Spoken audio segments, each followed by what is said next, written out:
Dans cette capsule, je vais vous montrer comment résoudre des fonctions exponentielles, des équations avec des fonctions exponentielles, mais sans utiliser les logarithmes. Comme il existe plusieurs manières, mais la majorité utilise les logarithmes, puis comme ça, c'est quelque chose que vous voyez au chapitre sur les fonctions logarithmiques, il y a une solution, il y a une méthode qui est adaptée pour quand on n'utilise pas les logarithmes, et c'est là que je vais vous la montrer. D'abord, il y a 3 étapes. Il faut d'abord, mettre les deux côtés de l'équation sur la même base. 2.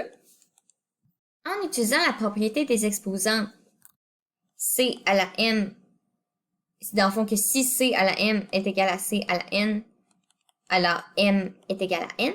Donc avec ça, on va pouvoir éliminer les bases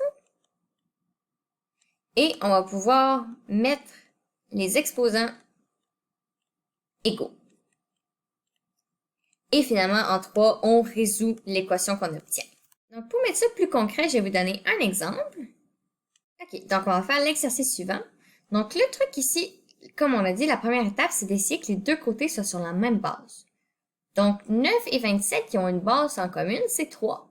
9, c'est 3 à la 2. Donc, ça va faire 3 à la 2, qui va être à la x plus 2. Puis, on va avoir 3 à la 3, qu'on va pouvoir mettre à la 3x moins 2. Donc, maintenant, avec la loi de la puissance, là, on va pouvoir faire 3 à la 2 fois x plus 2, parce que la puissance, on l'a vu dans les propriétés des exposants, que ça se multipliait.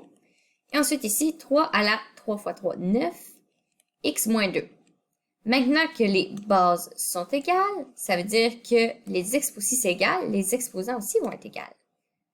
Donc, on va mettre 2x plus 2 qui va être égal à 9x moins 2.